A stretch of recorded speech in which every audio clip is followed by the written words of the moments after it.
Jenny, ano tong ginagawa mo sa akin?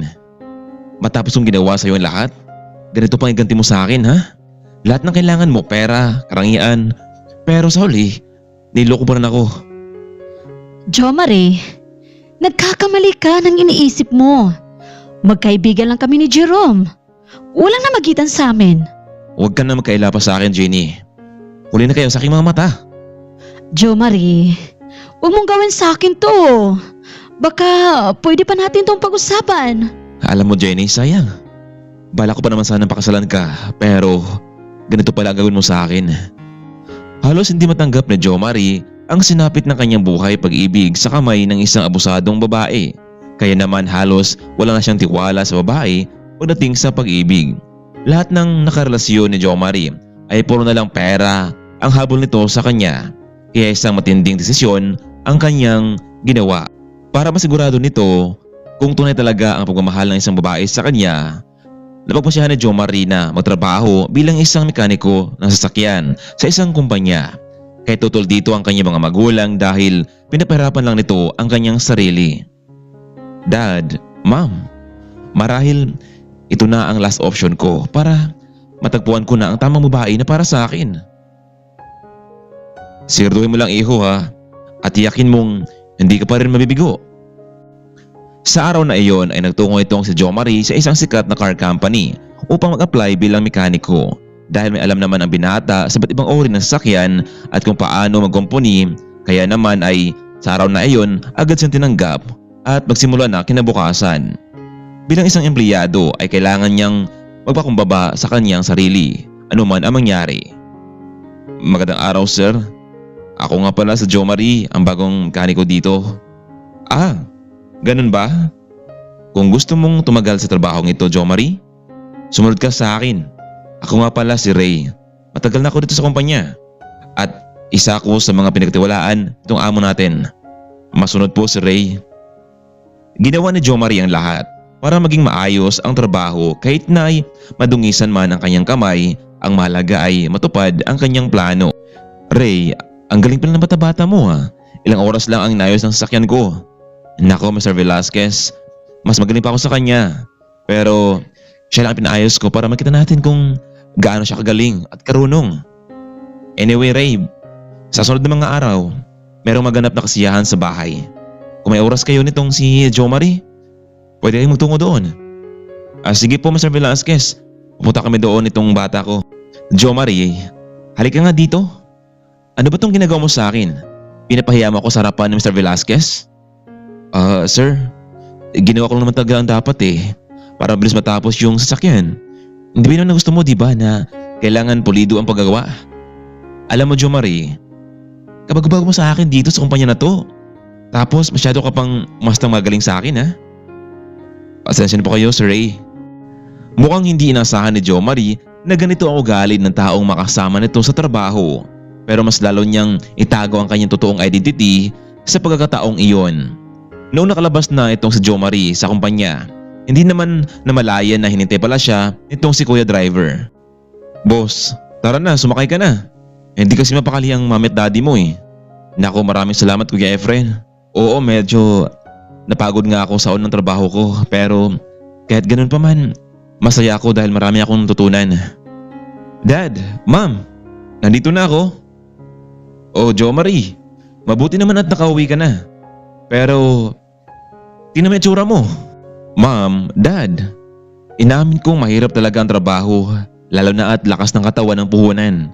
Pero gusto ko ring maranasan ang ganitong uri ng trabaho. Kaya nga hindi natin i-discriminate ang ganitong uri ng trabaho.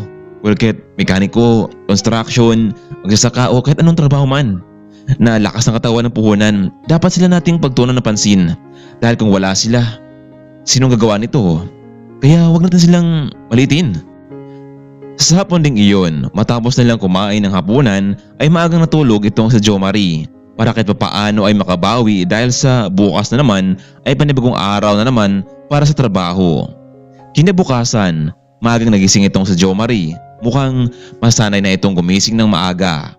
Ayaw kasi ng kanilang management na laging nalilate ang mga empleyado, lalo na at oras ng trabaho. Matapos kumain at maligo, agad nagbihis itong si Jo Marie at hinatid naman ni Kuya Efren, ang boss, sa pinapasukan nitong trabaho. Kuya Efren, dito mo na ako ibababa. Maglakad na ako. Total naman malapit naman eh. Samantalang sa kabilang dako naman, hindi mapaandar nitong si Nicole ang sasakyan na regalo noon ng kanyang ama noong 18th birthday nito. Dad, anong gagawin ko? Ayaw umandar ng sasakyan ko eh. Ay nako iha, di ba ang sabi ko sa iyo'y palitan mo na yan?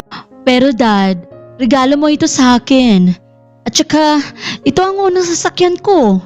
Ay nako, kung lalaki pa yan, maswerte siya. Dahil talagang loyal ka sa kanya, pero kaya nga lang wala ka namang nagustuhan sa mga lalaking pinapakilala ko sa'yo.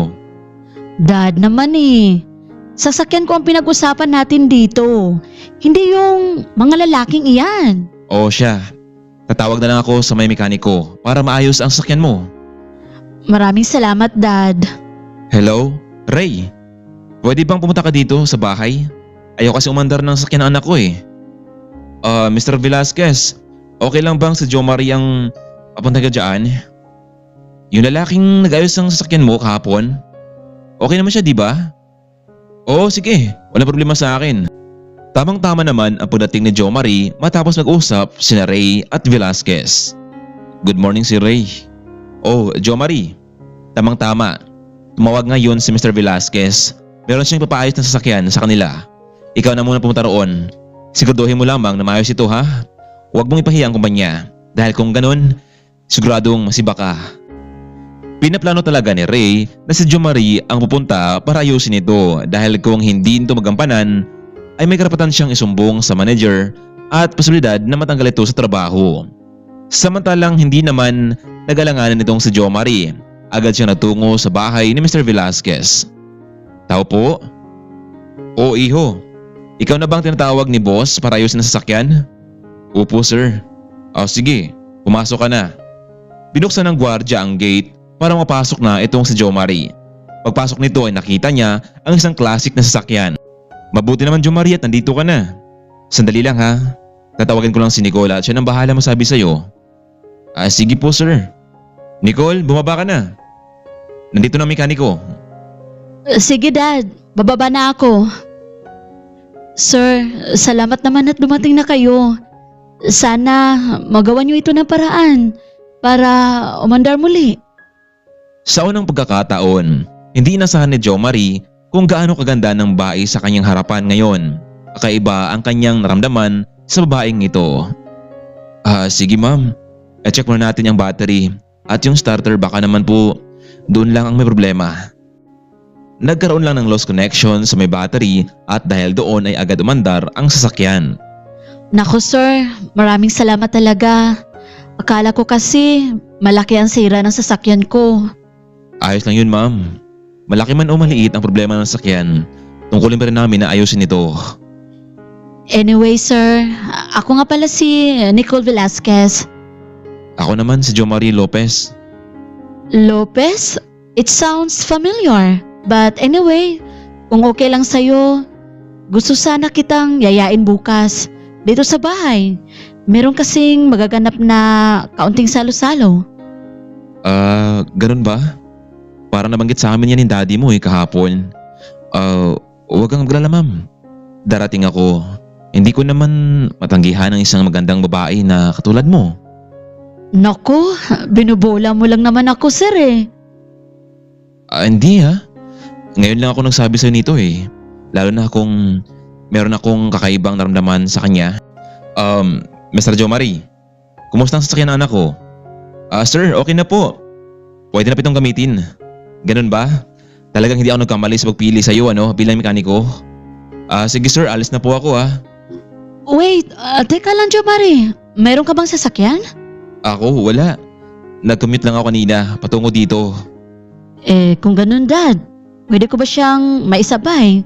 Gusto kong i-drive test ang sasakyan at magtungo na rin sa mga kaibigan para sa kasiyahan bukas. Sige Nicole, basta mag-ingat ka ha. Paano sir? Alis na po ako. Okay Jo Marie, pakisabi na lang kay Ray na salamat at huwag kayong mawala bukas ha. Lumabas ang dalawa habang daladala nitong si Jo Marie ang toolbox papasok ng sasakyan. Sir Jo Marie, marunong ka bang mag-drive? Oo naman. Pero bakit? Okay lang ba kung ikaw muna ang magmamaneho nito? Gusto ko lang pakinggan ang makina nito kung kondisyon pa ba? Sige Ma'am Nicole, walang problema. Wow, ang sarap palang magmaneho ng sasakyan na ito ano? Paano ang taas kasi nito eh? Sigurado akong lagi itong minamaneho ng boyfriend mo. Kahit na malubak man o mabaha, talagang lalaban ang sasakyan na to. Jo Marie, wala pa akong boyfriend. At higit sa lahat, wala pang ibang nakapagmaneho niyan maliban sa'yo. Nako naman ma'am, nakaya naman sa'yo pala. Ayos lang yun. Siya nga pala, bago kita ihatid sa office niyo, pwede ba kitang ibintahan mag-coffee? Huwag kang mag-alala dahil ako na ang kakausap ng manager niyo. At higit sa lahat, babayaran kita ng full payment sa araw na ito. Kayo pong bahala ma'am. Siya nga pala, Jo Marie. Bukas kasi darating ang mga kaanak ko from state. At panigurado akong bubulihin na naman nila ako kasi hanggang ngayon wala pa akong boyfriend. Kung ayos lang sana sa'yo, pwede ka bang magpanggap na boyfriend ko kahit ilang araw lang habang nandito pa sila sa bansa? Sige na, Mr. Lopez. Babayaran naman kita ng malaking halaga. Sige Ma'am Nicole. Kung hindi ka lang mabait sa akin at maganda, hindi talaga papayag eh. Alam mo, Jo Marie, gwapo ka rin pala no? Napakaswerte naman ng girlfriend mo sa'yo. Girlfriend? Wala akong girlfriend marahil hindi pa inipapanganak ang magiging girlfriend ko sa buhay. Naku, parang magkatulad yata tayo ng sitwasyon Jo Marie, sigurado nga, tama ka. Hindi pa naisilang ang taong nagmamahal sa atin. Nandito na pala tayo sa may coffee shop. Naku ma'am, wala pa naman akong pambayad dito. Sakto lang sana ito sa mamasahe ko eh. Ako na ang bahala ng lahat, Jo Marie. Salamat sa panahon mo. At bukas, huwag mong kalimutan ang imbitasyon ko sa iyo ha. Dahil napasarap sa kwentuhan ang dalawa, hindi nila napansin na hapon na pala at sarado na ang car shop. Kaya naman tinawagan ni Nicole ang manager ng shop na mag-overtime sa trabaho itong si Jo Marie kahit nang totoo ay nasa coffee shop ang dalawa. Walang problema Miss Velasquez. Ang malaga ay maayos niyang sasakyan mo. Pakisabi na lang ni Jo Marie na dumiretso na sa bahay nila. Sige manager, maraming salamat po.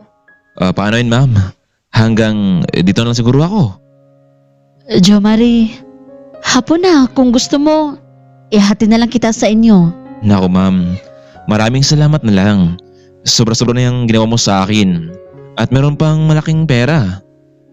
Okay, mag-iingat ka sa pag-uwi mo Jo Marie. Kita na lang tayo bukas ha. Unang umalis itong si Nicole, samantalang tinawagan naman ni Jo Marie itong si Kuya Efren para sunduin ito sa may coffee shop. Boss Jo Marie, mukhang hindi yata may pitay ang mukha mo ngayon sobrang saya. Grabe Kuya Efren, sa buong buhay ko, ngayon lang ako nakatagpo ng isang maganda at sobrang bait na babae. Alam mo bukas, matapos ang trabaho namin ay niyaya nila kami sa kanilang bahay para sa isang espesyal na sorsalyo at kailangan kong magsuot ng magandang kasuotan. Ikalawa, magpanggap kami na magsintahan para hindi daw siya mapahiya sa mga kamag-anak mula sa ibang bansa. Nako boss, hindi kaya ay mahalata ka niyan? Hindi naman siguro Kuya Efren. Samantalang nakauwi naman itong si Nicole mula sa paghatid dito kay Jo Marie. O iha, bakit mukhang masaya ka ngayon? Anong meron? Dad, may naisip lang ako Hindi ba darating bukas sa mga kapatid mo mula sa ibang bansa? Para naman hindi tayo mapahiya sa kanila. Naisip kong gawing boyfriend yung lalaking nandito kanina. Hindi ba gwapo naman siya at hindi naman halata, di ba? Nicole, ang ibig mong sabihin si Jo Marie, yung mekaniko? Bakit siya pa? Hindi ka naman pwedeng humanap ba na iba dyan? Yung merong ibubuga? Dad, magaan ang loob ko kay Jo Marie. Isa pa, kung sakaling magluluko muli ang sasakyan ko, hindi na ako maghanap ng mekaniko na mag-aayos nito. Nicole, sa tingin ko naman ay mapagkatiwalaan yung lalaki na yan. Pero sana makahanap ka ng totoong lalaki na magustuhan mo. Alam mo, isa sa dahilan kung bakit narito sila, gusto nilang mag-invest sa kumpanya natin. Malaking halaga ang kanilang ilalaan para dito. Kaya sa tingin ko, kailangan kita dito at yung magiging trusted na boyfriend mo sa pangasiwa ng kumpanya natin. Dad, kahit may boyfriend man ako o wala, kaya ko namang i-manage ang kumpanya. Kasama kayo. Pero alam ko namang hindi sila bilib sa akin kasi babae ako. Hindi ba gusto ng mga kapatid mo na lalaki ang magiging anak niyo ni Mami pero wala eh. Babae ang bunga. Kaya nga Nicole, lagi kong sinasabi sa kanila na bakit hindi ka bigyan ng pagkakataon? Wala naman yan sa babae o lalaki. Ang mahalaga ay magaling sa negosyo. Kaya nga Dad, para wala nang gulo. Gagawin kong boyfriend si Jo Marie. Ang mahalaga ay mapaniwala natin silang lahat. Kung ganoon Iha, kailangan niya ipakita na totoo magkasintahan kayo. Pero pagkatapos nito, kailangan mo maghanap ng tunay na kasintahan. Maliwanag ba? Sige Dad, susubukan kong maghanap. Hello, Dad, Ma'am. Kumusta na kayo? Iho, ikaw kumusta dyan? Wala bang problema sa pinapasukan mong trabaho? Alam mo naman na problema kami dito dahil hindi ka naman sanay sa ganyang bagay eh. Look Dad, Ma'am, ilang araw pa lang ako dito sa car shop pero meron na akong nakilalang babae. Isang negosyante ang kanyang mga magulang. Ang take note Dad ha, Ma'am. Gusto ko siya. Sa katunayan nga ay bukas, pagkatapos ng trabaho namin dito ay naimbitahan ang mga empleyado na dumalo sa kanilang espesyal na salo-salo sa bahay nila. Kung ganon Iho, siya na ba kaya ang magiging girlfriend mo? Anyway, sa sunod na mga araw din, may darating dito mula sa ibang bansa.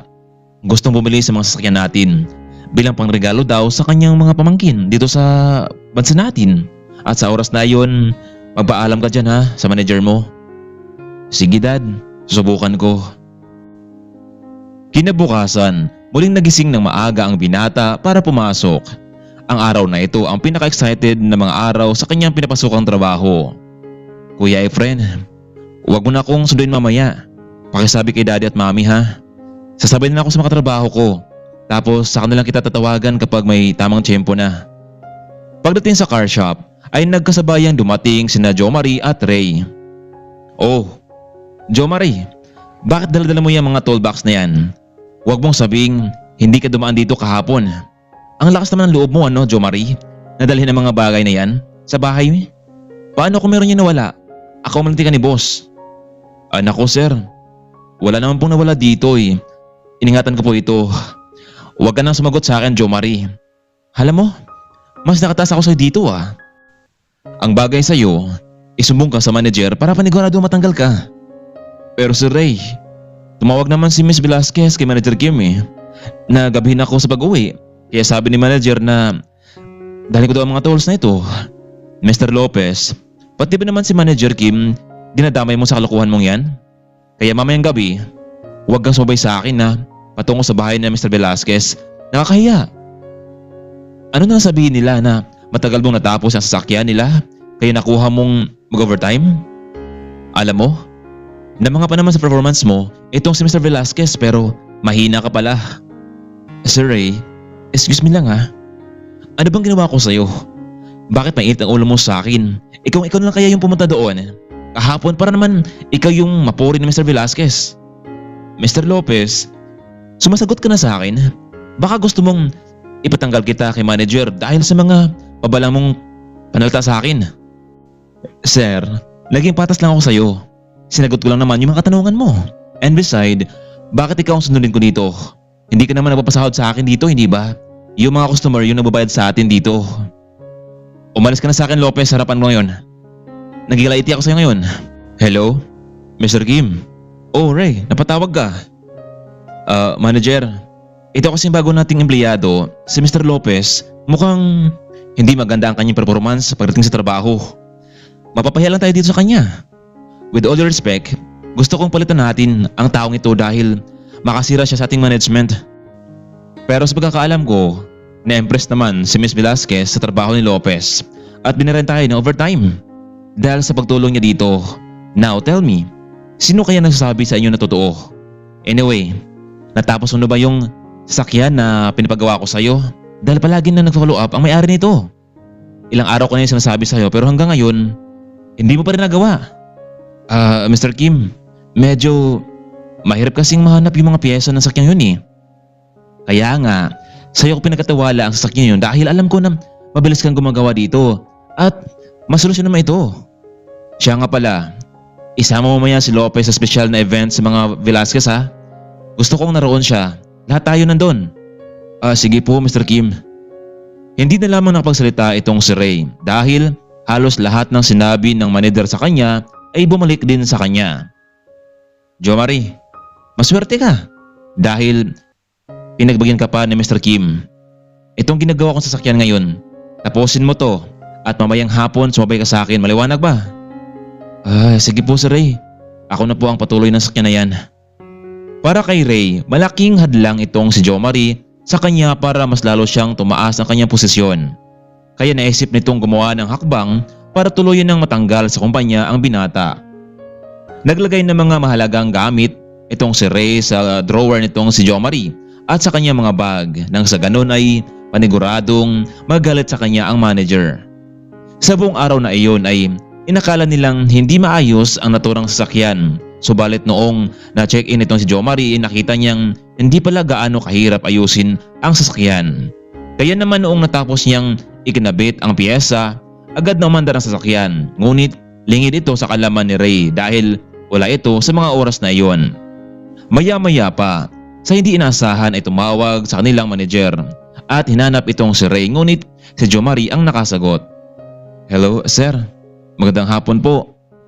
Oh, Jo Marie, nasaan nga pala si Ray? Sir, umalis po kanina. Ano? Umalis? Ang sabi ko sa kanya, kailangan niyang gawa ng paraan para muling maayos ang sasakyan. Galit na sa kanya ang may-ari. Naku sir, huwag po kayong mag-alala. Kanina kasi, ako ang kanyang inutusan para ayusin ito. Hindi naman pala malaki ang sira ng sasakyan eh. Kaya ngayon, pwede na siyang kunin na may-ari. Nako, Lopez, totoo ba yung sinasabi mo? Panigurado akong matutuwa ang may-ari niyan. Yes sir, tawagan niyo na po ang may-ari at samahan niyo po dito nang sa ganun ay makita niyo na talagang okay na ang sasakyan. Sige Lopez, pupunta kami mamaya dyan. Matapos inayos ni Jo Marie ang sasakyan, agad na rin itong naglinis ng paligid dahil malapit na rin ang uwian. Sa biglang pagdating naman nitong si Ray. Hoy, Lopez, anong ginagawa mo? Hindi pa oras para lumabas. Sir, ilang minuto na kasi ang nakalipas diba? At mag-out na tayo. Ayos ka talaga no? Pinapangunahan ako dito ha? Ilang saglit pa dumating na rin ang manager at ang may-ari ng sasakyan. Mr. Ray, kumusta ng sasakyan? Ayos na ba?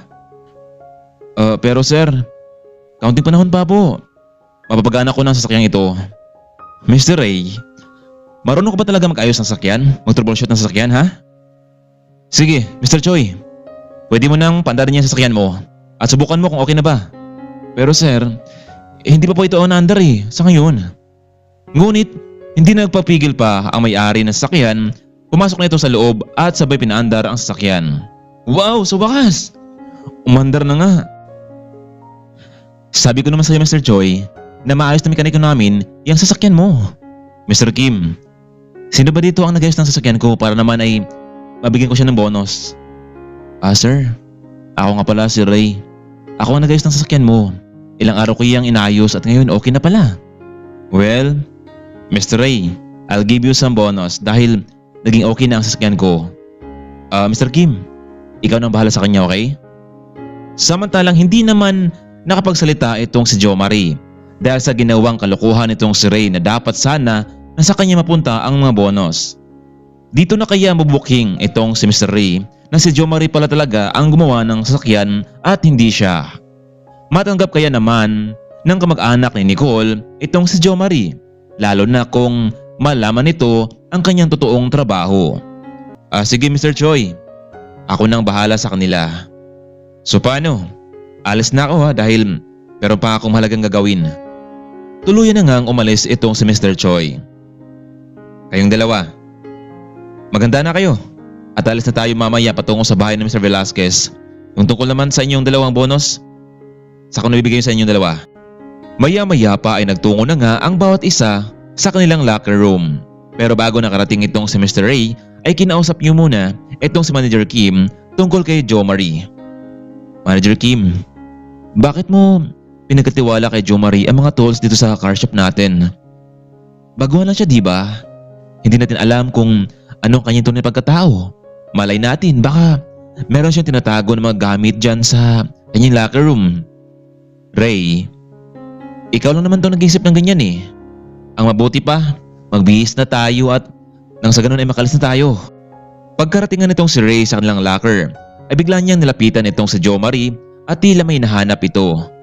Teka lang Mr. Ray, locker ko to Anong hinahanap mo? Sinasabi ko na nga ba eh. Hindi ka talaga mapagtiwaan Lopez. Manager Kim, halika kayo rito. Sinasabi ko na nga ba eh. Tingnan nyo dito, may mga tools dito sa loob ng locker ni Lopez. Ha? Ano? Ano? Hindi ko lang pinagsasabi mo Sir Ray. Huwag ka na magmangan pa Lopez. Alam mo bang mamahalin yung mga tools na yan? Jo Marie, ano to? Bakit may mga nakatagong tools dito sa locker mo? Pinagkatiwalaan kita dito Kahit baguhan ka lang, pero mukhang hindi na kita mapagkatiwalaan ngayon. Ibalik mo yan kung saan mo kinuha. Kung ayaw mong matanggal dito, maliwanag ba? Manager Kim, nakita mo naman ang ebidensya hindi ba? Bakit mo siya hindi pa tanggalin dito? Mamaya natin mag-usapan. Sa ngayon, pupunta muna tayo sa kasiyahan kina Mr. Velasquez. Matapos nilang nagbihis ay agad silang nagtungo sa sakyan at umalis na ito. Samantalang habang nasa biyahe sila ay iniisip ni Jo Marie kung sino ang naglagay nito sa kanya. Wala naman ibang kasama sa locker room kundi si Mr. Ray lamang. Kaya naman ay pumasok sa kanyang isipan na sinet up pa siya ng lalaki at siya ang may pakana nito. Bakit tahimik mo dyan, Lopez? Napag-isipan mo na ba na baka huling araw mo na ngayon? Masyado ka kasing pabida eh. Kaya ayan tuloy, matatanggal ka sa trabaho mo nang wala sa oras. Mr. Ray, alam kong ikaw ang naglagay ng mga tools na yan. Sa locker ko, wala na iba. Pwede ba Jo Marie? Huwag kang magbintang sa akin. Masama yan. Siguraduhin mo lamang na may ebidensya ka. Tingnan lang natin Mr. Ray. Lalabas ng katotohanan. Kayong dalawa dyan. Ano bang pinagbulungan nyo? Wala naman Manager Kim. Sinabi ko lang kay Lopez na isang masayang salo-salo ito. At talagang masaya yun. Tama ka dyan Ray. Sinabi sa akin ni Mr. Velasquez na darating ang mga kapatid nitong negosyante mula sa ibang bansa. Alam nyo bang nasa car business industry din sila? Kaya naman pabor sa atin yun. Pwede tayong i-recommend ni Mr. Velasquez sa kanyang mga kapatid na tayo ang magiging tagapag-maintenance na kanilang sasakyan. Tamang idea yan Mr. Kim. Kailangan tayo ang makuha ng kontrata na yun. Alam naman natin na maayos ang trabaho natin di ba? Maliban lang sa mga bagong kasama natin dito. Dapat sana palitan na siya. Tama ka dyan Mr. Ray. Yung mga taong pabigat sa kumpanya at wala namang ginawang matino dapat nating tanggalin. Tumpak ka dyan Manager Kim. Yan ang nababagay sa mga taong yun. Ilang minuto ang nakalipas ay nakarating na nga sila sa malaking mansyon ni na Mr. Velasquez. Naku, sobrang yaman pala ni Mr. Velasquez Manager Kim? Matapos pinarada ni Mr. Kim ang sasakyan, sabay silang tatlong pumasok sa loob. Sobrang ganda ng lugar, tila malaking mga negosyante ang darating para sa ganitong salo-salo. Pagpasok ng tatlo ay biglang sinalubong ni Nicole itong si Jo Marie habang nakasuot ito ng special gown. Mr. Lopez, mabuti naman at nandito ka na. Tara na sa loob. Nakahanda na ang mga isusuot mo. Excuse me lang, Manager Kim. Kukunin ko muna sa Mr. Lopez. Sige lang, Miss Velasquez. Teka lang. Manager Kim, yun bang anak ni Mr. Velasquez? Sobrang ganda niya, no? Grabe, hindi ako makapaniwala. Pero, ano nangyari dito? Bakit niya kinuha si Lopez? Ewan ko, basta. Ang alam ko lang invited tayo dito ngayon para sa high-class business party. Hindi makapaniwala itong si Ray kung bakit kinuha si Jo Marie na isang magandang dalaga na dapat sana ay siya ang kinuha nito kaysa dun sa baguhan lang sa kumpanya. Dad, nandito na si Jo Marie Lopez. Kailangan ko muna siyang bihisan ng formal. Teka lang, Jo Marie Lopez parang pamilyar sa kanya apelyido mo ha, iho. O sige, magbihis ka na dahil on the way na ang mga patid ko.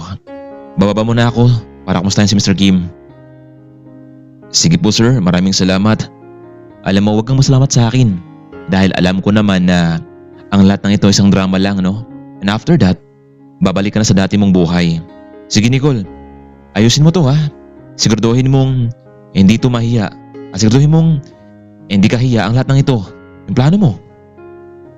Sige Dad. Jo Marie, ito yung mga damit mo. Magbihis ka na, tsaka pagpasensyahan mo na lang yung daddy ko. Okay lang yun, Miss Nicole. Alam ko naman na pagpapanggap lamang ito eh. At kung mahulog man ako sa'yo, wala rin naman nung mapapala. Kasi magkaiba tayo ng buhay na tinatahak ngayon. Ano ba yung sinasabi mo, Jo Marie? Humuhugot ka ba ng lakas? Alam mo, kung totoo naman talagang nagmamahal ang dalawang tao, kahit na magkaiba man ang estado sa buhay, bakit hindi? Ang mahalaga ay nagkakaunawaan sa bawat isa at mahal nila ang bawat isa. Sige na, Jo Marie, magbihis ka na dahil nariyan na sa baba ang mga kamag-anak ko. Paano kung natanong nila ako kung ano ang pamilya background ko, ano sasabihin ko?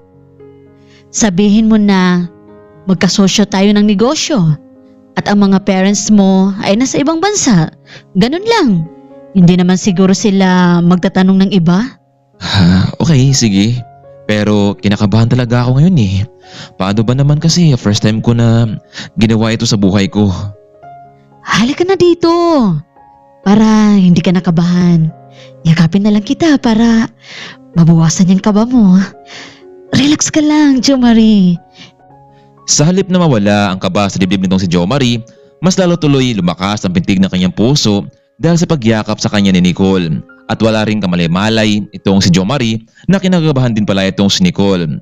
Hindi dahil sa pagdating ng kanyang mga mag-anak, kundi noong naglapat ang kanilang katawan. Unang beses lang din kasing nakayakap na lalaki itong si Nicole, kaya ang ending ay nag-iba tuloy ang kanilang pakiramdam. Siya na, tama na, miss.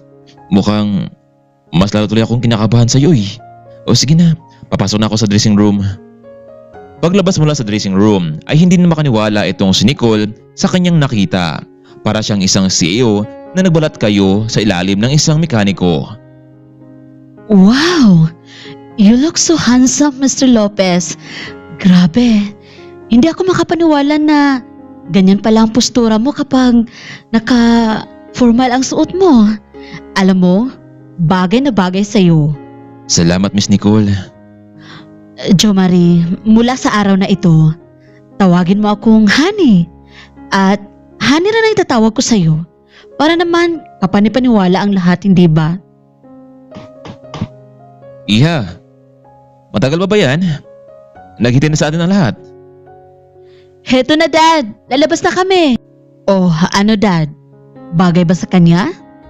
Oo, bagay sa kanya. Pero mas lalong babagay sa kanya ang kanyang suot kung totoo siyang anak ng isang kilalang angkan. Dad naman, sa mga oras na ito, hindi na mahalaga yun. Kailangan nating magawa ang tama, okay? Hay nako Nicole. Kung hindi lang kita mahal, hindi ko to gagawin sa'yo eh. At sarapan ng mga mismong kapatid ko. Tara na, sabay na tayong bumaba at magsimula na tayo. Pagbaba nilang tatlo sa hagdan ay parang isang prinsesa itong si Nicole habang naka-escort ang dalawang prinsipe. Kaya naman nagsipalakpakan ang lahat. Kasama na rito ang mga pag-anak nila. Samantalang hindi naman makaniwala itong si Ray kung bakit ganoon ang suot nitong si Jo Marie. Nakasuot ito ng mala prinsipe. Manager Kim, anong ginagawa ng lalaking yan? Kasama pa niya ang Velasquez family. Hay nako Ray, ewan ko. manood na lang tayo at abangan ang sunod na mangyayari. Pambihira naman talaga lalaking yan. Ano kayang ginawa niya? Pinayos lang na sakyan tapos ngayon nandiyan sa harapan natin? Ewan ko ba? Ray, tumahimik ka na lang. Hindi bang sabi ko sa'yo na ikaw na sana mag-ayos? Pero tumanggi ka. At least ngayon, nakasuot itong si Jomari ng suot na maganda. Good evening everyone. I'm Johnny Velasquez and this is my daughter Nicole Velasquez together with his fiancé Mr. Jomari Lopez. Ano? Fiancé? Ano nangyari dito Mr. Kim? Paano siya naging fiancé? Napaka-imposible naman. Isang mayamang babae pumatol sa isang mekaniko lamang. Ang bilis naman. Hoy, Ray, tumahimik ka dyan. Huwag mo sabihing nainggit ka. Ikaw naman kasi, kung ikaw yung pumunta dito noong nag-ayos ng sasakyan si Nicole, bakit ka pa ngayon nasa harapan ngayon? Oo sana Manager Kim. Ay nako Ray, parang napansin kong kung ano meron si Jomari, parang gusto mo ring agawin sa kanya lahat, di ba? Ay hindi naman sa ganun Mr. Kim. Para kasing hindi sila nabagay ng dalawang yun. Ladies and gentlemen, nagpasalamat ako sa inyong lahat sa pagdalo sa gabing ito at sana ay maging masaya tayo. Unang rason kung bakit naganap ang okasyon na ito dahil naging successful ang negosyo namin sa bansa. Pangalawa, dumating ngayon ang aming mga kapatid mula sa ibang bansa dahil gusto nilang mag-invest sa aming kumpanya. Kaya naman, bibigyan ko ng pagkakataon ng aking kapatid na si Miss Janet Velasquez para magsalita. Maraming salamat Kuya Johnny sa pagkakataon at isang karangalan na makaharap kayong lahat. Totoo ang sinabi ng kapatid ko na mag-i-invest kami sa kanila ng worth of 50 million. Pero bago mangyari yon, gusto ko munang tanungin ang magiging fiancé ni Nicole kung ayos lang sa kanya. Han, ito na nga sinasabi ko sa iyo eh. Huwag kang mag-alala, Jomari. Narito lang ako sa tabi mo. Kapag nahirapan ka sumagot, nandiyan naman ako. Mr. Jomari Lopez, anong trabaho mo? Ano ang negosyo ng pamilya niyo? Isang simpleng katanungan lamang para naman malaman ng lahat kung karapat-dapat ka bang magiging fiancé nitong pamangkin ko at tagapagpamahalas sa mga negosyo nila. Excuse me, mekaniko ang trabaho niyang si Mr. Jomari Lopez. Mekaniko ng mga sasakyan. Napatayo na lamang ang mga kalalakihan at nagsitawanan. Pwede ba Ray? Huwag kang mag-iskandalo dito. Bakit Manager Kim? Totoo naman talaga di ba? Hindi ba pipirahan lamang ng lalaking yan itong si Miss Velasquez? Huwag kang mangialam sa diskarte nitong si Jomari sa pamilya ng Velasquez. Ikalawa, wala tayong sapat na ebidensya sa mga pinabibintang mo sa kanya. Manager Kim, huwag mo namang pagtakpan nitong si Jomari. Ray, sumusobra ka na talaga. Alamin mo kung hanggang saan lamang ang limitasyon mo. Empleyado ka lang din dito sa kumpanya ko. Tama ba ang narinig ko, Nicole? Isang mekaniko lang ang lalaki magiging fiancé mo? Paano mo ito nagawa sa ating angkan? Pero, Tita Janet, ano bang masama kung isa siyang mekaniko? Pwede ko naman siyang turuan tungkol sa kalakaran sa kumpanya. Nicole, hindi ko ipagkatiwala sa lalaking yan ang 50 million na ini-invest ko sa kumpanya niyo. Janet, nandito naman ako ah. Nakanda akong tulungan ang anak ko para sa malaking perang bibitawan mo. Kuya, isa ka pa. Naglaan ako ng panahon dito, pero wala palang patutunguhan ang lahat ng ito.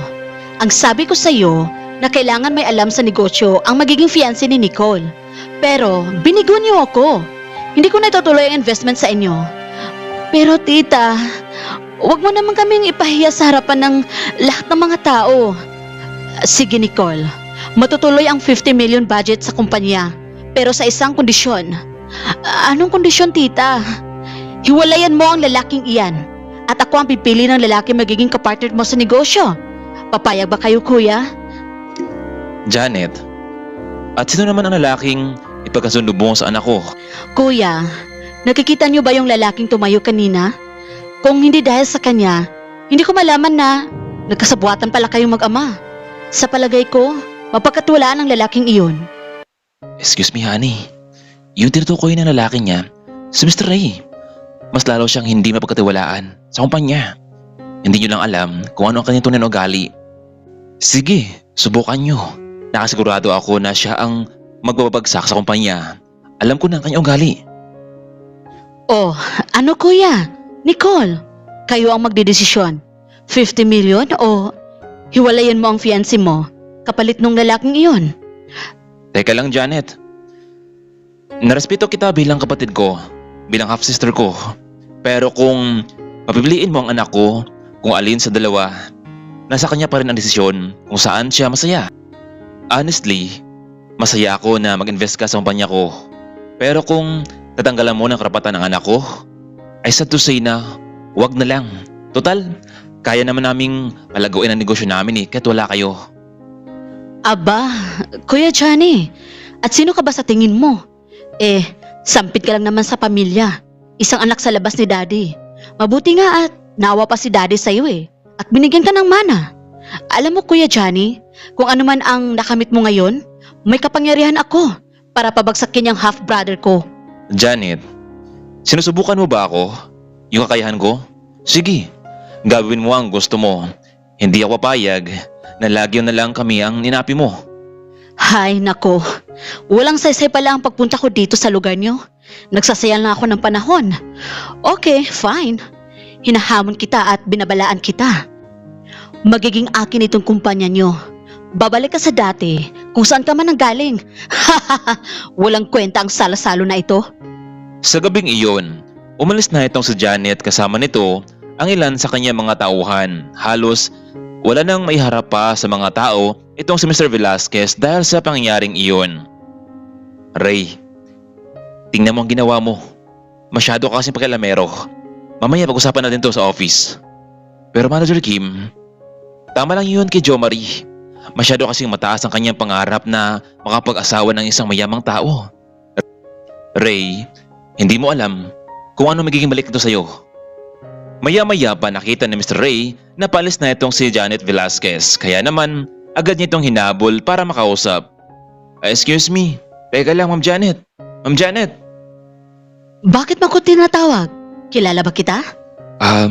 Ako nga pala yung tumayo kanina at binuko yung katauhan ni Jo Marie. Oh, ikaw nga. Anong gusto mo? Pera? Sige, bibigyan kita. Dahil may saysay naman ang ginagawa mo kanina. Boss, gusto ko sanang bigyan mo ako ng trabaho sa kumpanya mo. Huwag kayong mag-alala. Gagawa ko ng paraan talaga. Yun lahat. Bakit? Wala ka bang trabaho? Meron naman po kaso lang mababa ang sahod ko sa kanila. Kaya gusto kong lumipat sa inyo. Okay, ganito ang gawin mo. Bibigyan kita ng 1 million? Hindi lang yan. Kung maganda ang ibabalita mo sa akin, ibibigay ko kahit magkano. Naku boss, mukhang maganda yan. Ano bang gagawin ko? Simple lang naman, Ray. Ikaw ang magiging mata at tenga ko sa lugar na ito para pabagsakin ang kumpanya ni Johnny. Ha? Pabagsakin? Mukhang gusto ko yan Oh, heto. Tanggapin mo na ang 1 million. So, wala na tayong ibang pag-usapan pa. Nariyan na rin ang contact number ko. Kaya mula ngayon, ayusin mo ang trabaho mo, Ray. Dahil kung hindi mo lang alam kung anong kaya kong gawin sa'yo. Naku boss Janet, huwag kayong maglala dahil titiyakin kong matutupad ang gusto mong mangyari. Matapos tinanggap ni Ray ang 1 million, agad na ring umalis itong si Janet patungo sa kanyang hotel. Oh Ray, saan ka ba galing? Bigla na lang nawala boss, nagpunta na ako sa may comfort room. Siya nga pala, anong gagawin natin dito? Mukhang wala ng kasiyahan Oo, parang wala na nga. Dahil kasi sa ginawa mo Manager Kim, kahit hindi ko man yan sinabi sa kanila, malaman din ni Janet na niloko sila ng kanyang kapatid at pamangkin.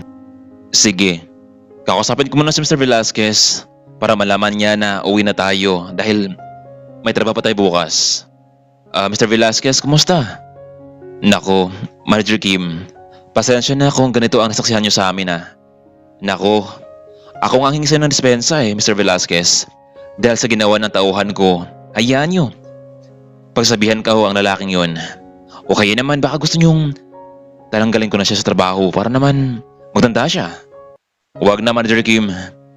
Sinabi man niya o hindi, Malaman din ng hilaw kong kapatid na meron kami nilihim sa kanya. Kung sa bagay, hindi naman siya kawalan sa negosyo ko eh. Paano Mr. Velasquez? Mauna na kami. Sige Mr. Kim, kakusapin ko lang din niyang si Jo Marie. At ako na maghatid sa kanya pauwi. Tuluyan na ngang umalis itong sina Mr. Kim at Ray. Samantalang hindi naman halos may pinta ang mukha nitong si Ray sa sobrang saya. Dahil sa nangyari kay Jo Marie at higit sa lahat, meron siyang 1 million na natanggap mula kay Janet para gawin ang magaan ang trabaho na walang kahirap-hirap. Samantalang natapos naman, nagsialisa na ang ibang panauhin. Nag-usap naman ang mag-ama at kasama nito si Jo Marie. Dad, I'm really sorry kung hindi natuloy ang investment ni Tita Janet sa atin. Huwag mong alalahanin yun, iya. Mabuti nga at ganun ang nangyari. Masyado mababa ang tingin nila sa atin. Akala ko ay tanggap nila tayo. Pero mas lalo lang nila tayong minamaliit. Kaya naman nating nagsumikap, di ba? Unad ang negosyo natin kahit wala ang tulong nila. Tama ka, Dad. Kaya natin to. So paano ba yan? Hanggang dito na lang din ang pagpapanggap ni Jo Marie. Dad, paano kaya kung ipagpatuloy namin ni Jo Marie itong pagpapanggap namin? As in, totoong magkasintahan. Ha? Sigurado ka ba, Nicole? Hindi bang sabi ko sa'yo, yung taong may pagmamalaki mo rin? Dad, di ba kayo na mismo nagsabi kanina sa harapan ni Tita Janet na kung saan ako magiging masaya? Nandun kayo para suportahan ako. Gusto ko na si Jo Marie, Dad. Kailangan lang namin tong i-work out. Jo Marie, ano nga sabi mo? Sir, ganun din po naman ako eh. Gusto ko na si Nicole. Huwag kayong mag-alala. Gagawin ko ang lahat para sa inyo.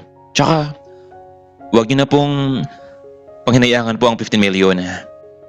Alam ko balang araw, masigit sa 50 million ang makuha nyo. Nako, mukhang pinapalakas mo naman yata ang fighting spirit ko sa negosyo, Jo Marie. Kung sa bagay, nagawa ko ito mag-isa noon. Paano pa kaya ngayon na dalawa kami? Jo Marie, matutulungan mo ba kami ng anak ko? Matutulungan mo ba siya kahit wala na ako? Oo naman sir. Pangako yan. So paano? Ihatid na kita iho, medyo gabi na. Nako sir, maraming salamat pero wag na. Tumawag na ako ng taxi at maya-maya lang din ay nasa labas na ito. Ikaw ang bahala iho, pero kapag kailangan ka namin ni Nicole, asahan ka namin ha? Dad, ihatid ko na lang muna si Jo Marie sa may gate habang hinihintay niya ang taxi. Sige iha, mabuti pa nga at kailangan ko ring i-assess ang mga tao dito. Tara na, Jo Marie. Ihahatid na kita sa may gate. So, Nicole, totoo ba yung sinabi mo kanina sa harapan ng daddy mo? Oo naman. Bakit? Ayaw mo bang maniwala? Hindi naman sa ganun. Nabigla lang ako. Pero hayaan mo, we need more enough time para may pakita natin na totoong pagmahalan sa bawat isa. Oo. Tama ka dyan, honey. Honey? Wow naman. Nakilig naman yan. Hayaan mo, wag nating panghinayangan ng pera ng tita mo. Balang araw, masigit pa sa pera nila ang makuha natin, okay? Ha? Anong ibig mong sabihin, Jo Marie? Wala lang. We need to work hard, okay? Ilang minuto lamang nakalipas, dumating na nga ang sundo nitong si Jo Marie, isang Lamborghini na pinagmamaneho nitong si Kuya Efren. Boss, pasensya na, medyo naligaw na ako dito na kaunti eh.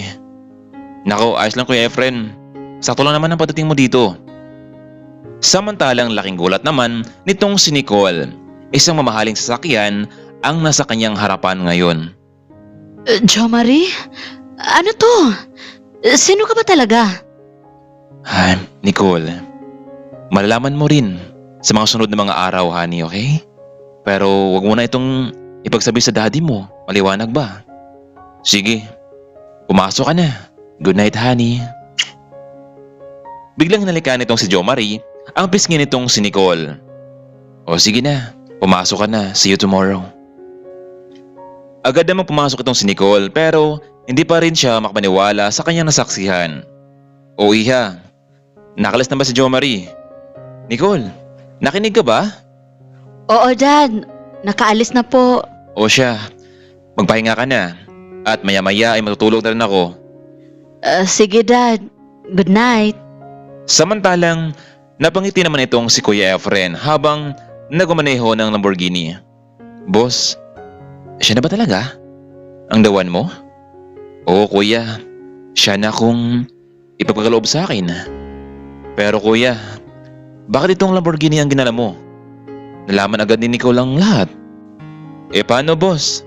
Hiniram ng daddy niyo yung kotse dahil medyo may sira yung kanyang sasakyan at ipapayos daw sa'yo. Naku naman si daddy talaga Kaya ito na lang yung ginamit ko boss para sunduin ka. Okay lang yun kuya, para naman may idea rin itong si fiancé ko. Pero alam mo kuya, hindi ko gusto yung ugali ng kasama ko sa trabaho. Masyadong pakialamero at mainit ng ulo sa akin. Kailangan ko siyang mabigyan ng leksyon. Hindi siya pwedeng magiging empleyado kung gano'n na kanyang ugali. Kakausapin ko si Manager Kim tungkol dito. Tsaka, yung bonus na bibigay sa akin ni Mr. Choi dapat sa akin napunta. Dahil ako ang nag-ayos ng kotse niya. Naku boss, kung alam lang ng lalaking yun, kawawa siya. Yung galing niya, naku, hindi pa pasa sa'yo, di ba? Kailangan ko rin kausapin si Mami at Daddy. Kung anong totoong pagkataon niyang si Janet Velasquez. Hindi ko siya mapatawad sa ginawa niya sa mag-ama. Dad, Ma'am, pwede ko ba kayo makausap kung ano ang tunay na estado ng negosyo yang si Janet Velasquez? O bakit iho? Mukhang interesado ka sa mga Velasquez clan. Oo Dad, isa sa kanila kasi ay nagustuhan ko. Nakita ko sa kanya ang hinahanap ko sa isang babae. Tsaka mahilig din siya sa negosyo. Jo Marie, iho, naalala na namin ng daddy mo, si Mr. Robert Velasquez. Isa sa mga kumukuha ng car supply noon sa atin. Ayon sa background check, meron siyang 3 anak. Si Janet Velasquez na anak sa labas, si Janet Velasquez at ang isa pa nitong kapatid. Pero ilang taon na ang nakalipas anak mula noong pumanaw ito sa isang car accident. At ngayon, ang kanyang mga anak na pala ang napatuloy sa kanyang negosyo. Mami, yang si Mr. Johnny Velasquez meron siyang nag-isang anak na si Nicole. Siyang babaeng nagustuhan ko. Pero gusto kong malaman ang estado ng negosyo nito si Janet Velasquez. Hindi ko masikmura ang kanyang ugali. Minamaliit niya ang kanyang kapatid at pamangkin. Jo Marie, kung si Janet ang pag-uusapan natin, nakabase siya sa abroad ang kanyang mga negosyo pero tayo pa rin ang supplier niya sa mga sasakyan. This month, meron tayong i-release na mga bagong sasakyan sa kanya na nagkakalaga ng 1 billion. Alam mo namang tayo ang isa sa mga manufacturer ng sasakyan sa buong mundo. Heto nga at laging nagpa-follow up ang sekretary ni Janet kung kailan natin i-release ang mga sasakyan. Ma'am, Dad, alam niyo ba ang ugali ng babaeng yun? Gusto ko siyang bigyan ng leksyon.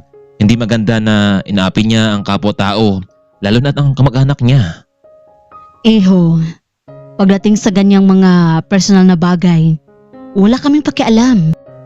Iho, pera lang naman ang kailangan natin sa kanila sa bawat transaksyon. Pero kung gusto mong bigyan ng leksyon si Janet Velasquez, hindi naman siya kawalan sa atin ng negosyo Maraming mga opportunity ang pumapasok ngayon sa negosyo natin. Ikaw ang bahala, Jo Marie. Kaya pala hindi maganda ang mood mo ngayon. Sige na, matulog ka na. Dahil nakita mo na ang babaeng gusto mo, gusto naming makilala namin siya ng personal.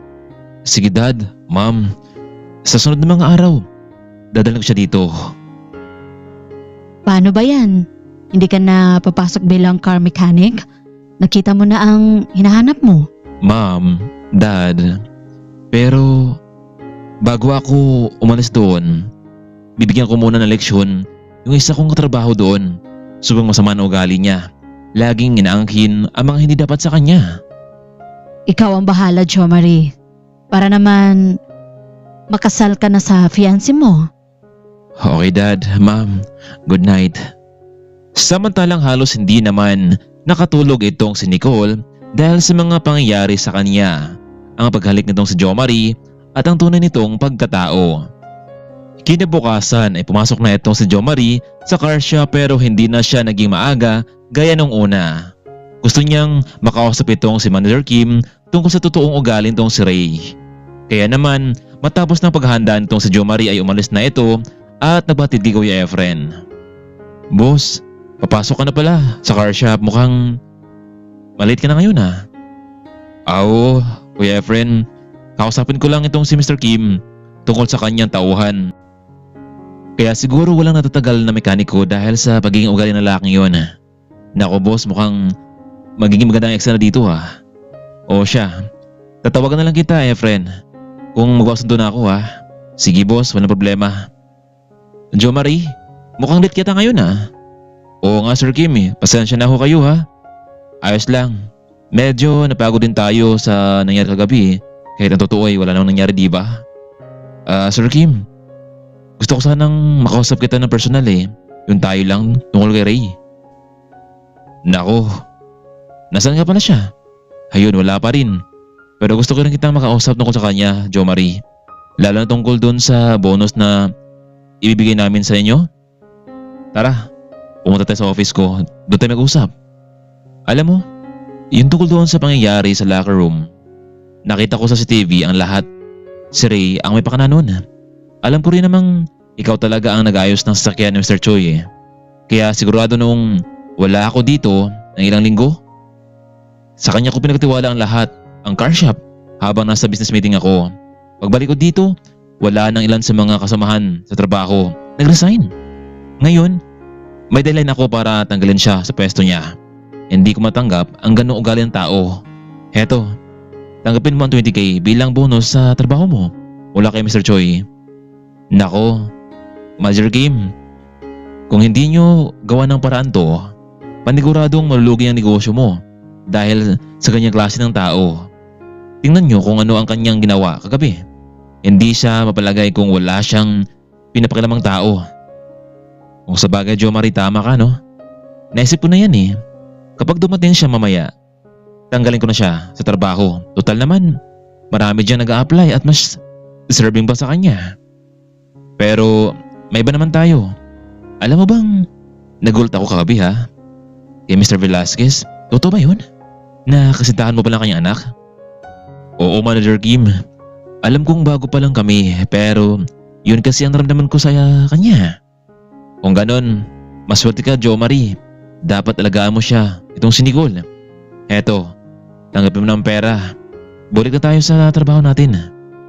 Manager Kim, ang sasabihin ko sa'yo, marahil hindi na ako makapasok sa trabaho dito sa car shop mo dahil meron akong ibang pinagkakitaan ngayon.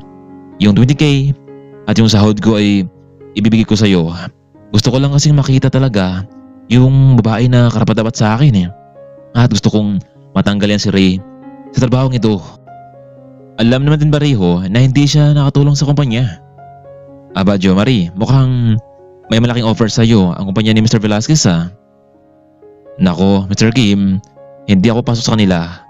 Sir Kim, meron kaming sariling negosyo ng pamilya. Ako nga pala si Jo Marie Lopez, ang CEO ng International Car Manufacturer Services. Ang totoo, nandito lang talaga ako para makahanap ng babae na magustuhan ko. At nakita ko na siya. Nako kung ganun, ikaw pala ang anak ni Lopez. Kaya pala pamilyar yung apelido mo sa akin. Hindi ko naisip yun Kung ganun Mr. Lopez, pwede pala ako maka-discount kapag bumili ako ng bagong sasakyan sa inyo. Kayo pala supplier sa buong mundo Why not Mr. Kim? Pwedeng pwede. Oh, nandito na pala si Ray Kausapin ko muna siya Sandali lang. O Ray, pwede ba tayo mag-usap? Manager Kim, kung tungkol sa naging late ako, pasensya na. Medyo napasarap lang ang tulog ko. Alam mo Ray, itong mga araw napapansin kong napabayaan mo na ang trabaho mo sa car shop. Alam ko na si Jo Marie ang totoong nag-ayos ng sasakyan ni Mr. Choi at ni Mr. Velasquez at hindi ikaw talaga. Pangalawa, ikaw ang naglagay ng mga tools sa locker nitong si Jo Marie para siya ang pagbintangan mo. Huwag ka nang mag-denied pa sa akin dahil kitang-kita sa kamera ang ginawa mo. Kaya mula sa araw na ito, binibigyan kita ng karapatan para makahanap ng bagong trabaho. Ayaw ko nang magkaroon ng isang empleyado na ahas sa kumpanya. Maraming mas deserving pa sa'yo. Maliwanag ba? Ang mabuti mong gawin, umalis ka na ngayon. Mr. Kim, okay fine. Hindi ako tututol sa mga napagpasyahan mo. Sino kaya magtatagal dito sa sobrang baba ng sweldo? Ray, umalis ka na. Wala kang madadala dito palabas dahil maski ang mga gamit mo ay galing sa kumpanya. So, nagsumbong pala sa'yo itong lalaking yan, no? Yan si Jo Marie. Isa pa yan. Magaling pumili ng kasintahan, no? Pero ang tanong, nagkatuluyan kaya sila sa oras na mabagsak ang kumpanya ng mga Velasquez? Ha? Sige, total naman wala kayong kwenta sa akin dahil mas malaki pa ang kinikita ko sa bagong trabaho ko kaysa laging sunusunuran sa inyo. Tuluyan na ngang umalis itong si Ray na kahit isa ay wala siyang nadala mula sa kumpanya. Mr. Kim, huwag kayong malala dahil magbibigay ako ng mga ilang tauhan ko para pumasok dito at ang sigurado akong magaling sila. Nako, maraming salamat Mr. Lopez sa kontribusyon nyo dito sa kumpanya. Hindi naman nabigo itong si Mr. Kim. Nagkaroon siya ng mga magaling na empleyado na may dekalidad na trabaho. Hello? Jo Marie, pwede ka bang pumunta dito sa office namin? Kailangan lang kitang makausap. Bakit, Nicole? Ano nangyari? Sige, pupunta ako dyan. Hindi ba kagabi nag-announce naman si Daddy na maayos na ang kumpanya namin kahit walang tulong mula kay Tita Janet. This morning, nagulat na lang kami kasi bumaba ang marketing ng kumpanya namin at ilan sa mga investor ay nagsiatrasan. Ano? Paano? Sino ang may gagawa nito? Wala na kaming ibang pinagbibintangan kundi si Tita Janet. Malaki talaga ang galit niya sa amin ni Dad. Maraming umatras na mga buyers. Kung magpapatuloy ito, paniguradong hihina ang kumpanya at babagsak ang kumpanya namin. Wala talagang awa yan, Tita Janet mo. Gagawin niya ang paraan para gumapang kayo sa lupa. Sige, gagawa ko ng paraan. Mabuti naman, Jo Marie, at nandito ka na. Dad, nandito na si Jo Marie. Mr. Lopez, nasabi na sa akin ni Nicole ang lahat tungkol sa iyo. Tungkol sa tunay mong pagkatao. Sana matulungan mo kami ng anak ko para muling bumalik ang kumpanya namin. Maraming matras sa kumpanya namin marahil sa kagawa nitong si Janet. Ikaw pala si Mr. Jo Marie Lopez, ang CEO ng International Car Manufacturer Services. Lahat ng halos maliit na negosyo ay sa inyo nakadepende. Sir Johnny Velasquez, para sa akin, hindi naman mahirap gawin yan. Pero may isa na akong paraan para matigil na yung kibangan ni Janet. Kakusapin ko ang kanyang sekretary na pwede nang i-release ang mga sasakyan pero gusto ko munang makausap sila ng personal. Sige Jo Marie, kung yan ang gusto mo, ikaw ang bahala. Hello? Magandang araw. Magandang araw naman. Ito ba si Miss Sophie, ang sekretary ni Janet Velasquez? Speaking, sir. Well, I'm Jo Marie Lopez from International Car Manufacturer Services. Bago naman i-release ang 1 billion worth of cars, gusto ko munang makausap at makaharap ang boss mo. Noted, sir. Kailan po at saan para mabigyan ko ng schedule si Miss Janet?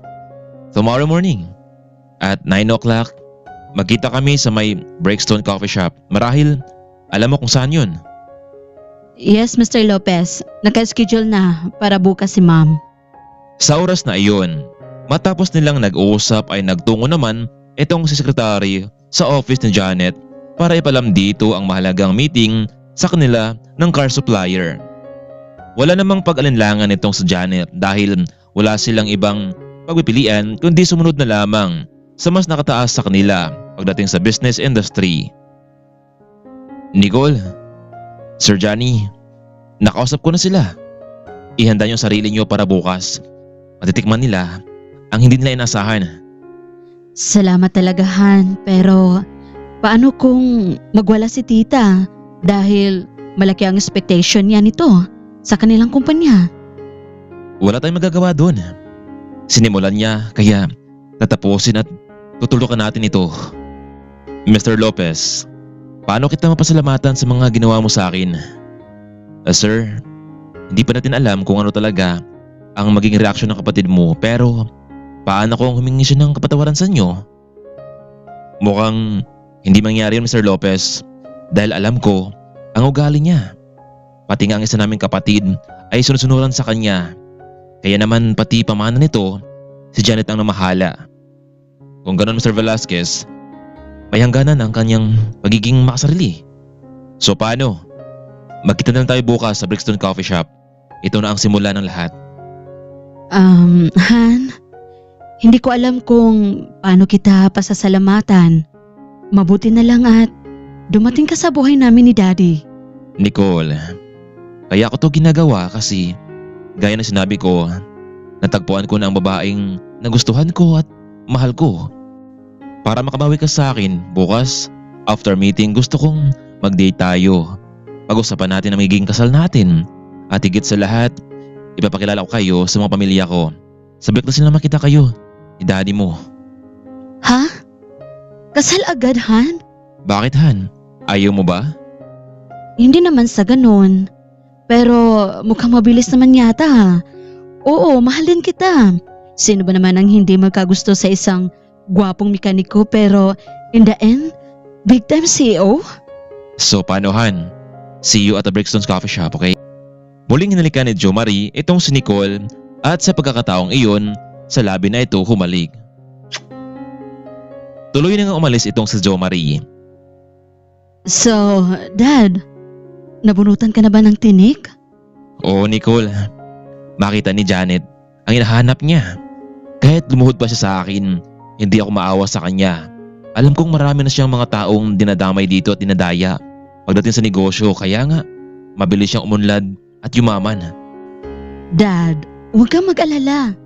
Babalik din ang mga buyers natin ng mga sasakyan. Lalo na at magiging direct na tayo sa mga Lopez. Kinabukasan sa Brixton Coffee Shop, naunang dumating itong sina Sophie at Janet Velasquez habang hinintay naman ang pagdating ni Mr. Lopez. Sophie, wala pa ba si Mr. Lopez? Hay nako, kung hindi lang tayo nangangailangan ng maraming supply ng sasakyan, hindi ako pupunta dito sa isang cheap na lugar para pagdausan ang meeting na dapat sana ay isang high class na venue.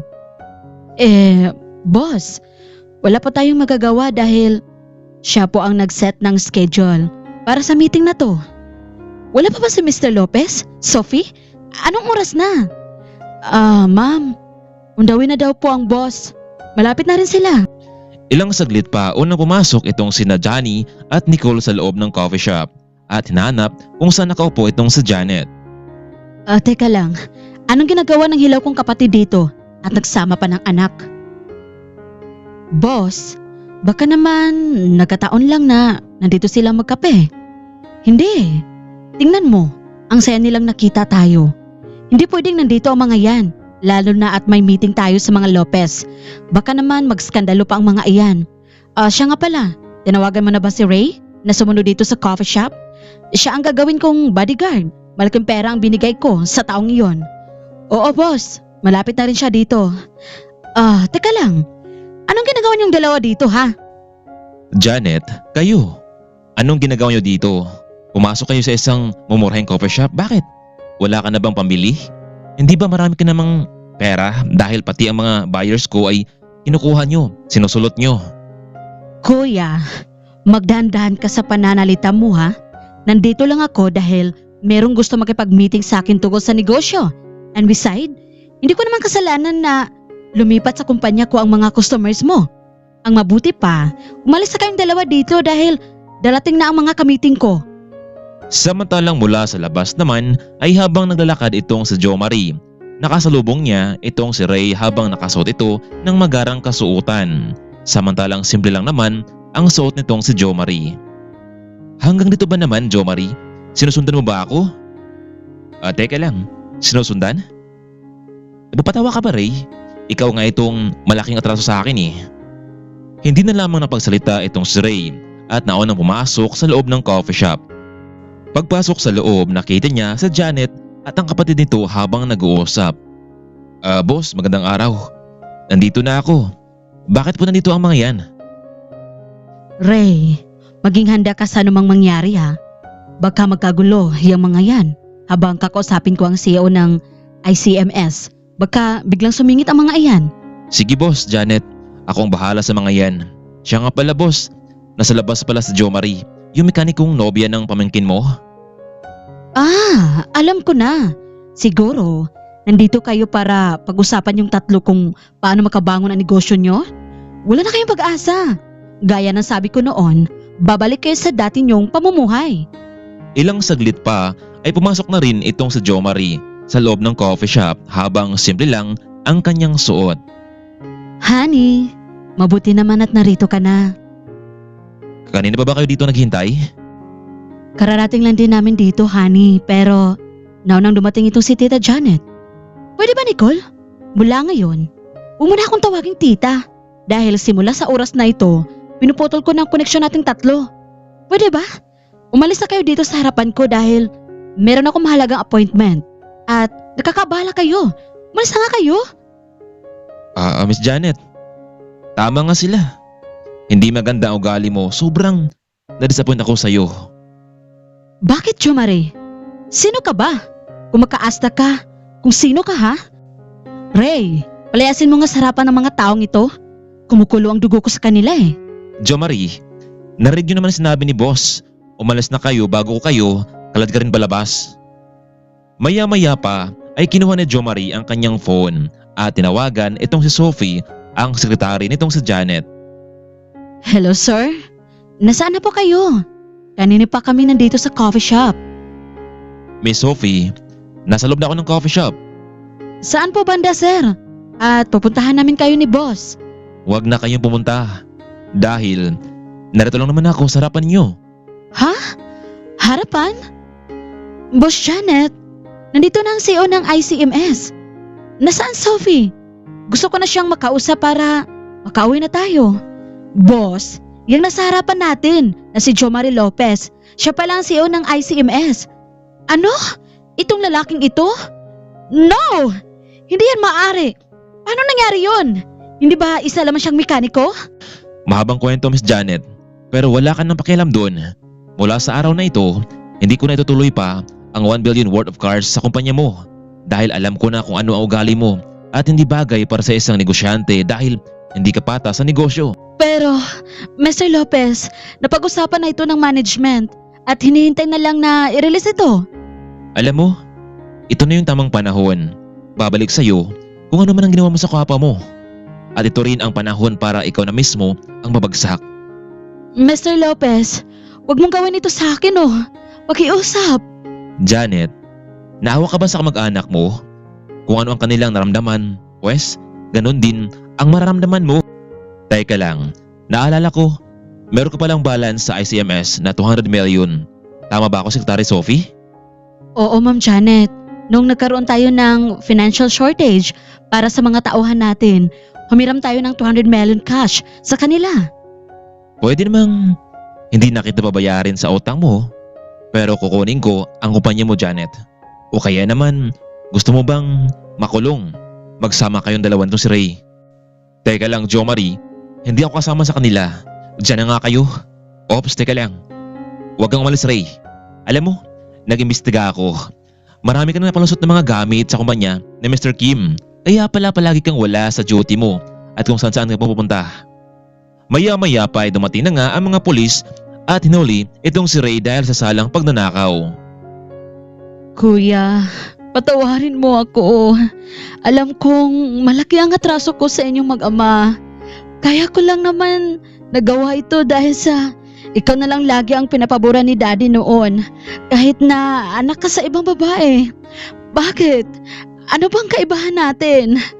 Dahil ba sa napilitan lang siyang pakasalan ni Mami noon? Kaya pati kami nadamay at nasayo na ang lahat ng atensyon niya. Nagtanim ako ng sama ng loob sa'yo noon, kuya. Kaya lagi pumapasok sa isip ko na gagantahan kita sa tamang oras. Pero ito, bumalik sa akin ang lahat. Kuya, patawarin mo ako. Nicole! Mapapatawad kita, Janet, bilang kapatid ko. Pero huwag mong asahan na ibabalik namin sa iyo ang kumpanya mo dahil ang ICMS na ang nagmay-ari nito ngayon. Alam mo, masarap pakinggan kung patas ka sanang lumaban sa kapwa. Mula noon ay tuloy na ngang bumagsak ang kumpanya ni Janet at nagpakalayo-layo na lamang ito.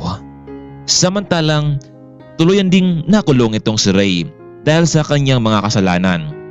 Matapos ng lahat ng ito ay tuloy na ngang nagpakasal itong sina Jo Marie at Nicole. Matapos formal na nagkasundo ang kanilang mga magulang at hanggang ngayon ay nagpatuloy sila sa business industry kasama ng buong pamilya. Labis naman ang saya ng mag-asawa dahil naging successful ang career nila sa buhay. Minsan, ang tao talaga ay hindi marunong makontento sa buhay nila. Hindi nila namalaya na nakasakit na pala ito ng damdamin ng iba. Pero ang buhay ng tao sa mundo, parang gulong lang yan. Paikot-ikot pero walang kasiguraduhan. Kaya habang may pagkakataon, gumawa tayo ng kabutihan sa ating kapwa. Mga kaibigan, hanggang dito na lang. Maraming salamat sa walang sawang pagsuporta ninyo sa ating channel. Abangan natin bukas ang ating full episode. Maraming salamat sa pakikinig sa ating kwentong inspirasyon sa ating buhay. Hanggang dito na lamang. Maraming salamat at paalam.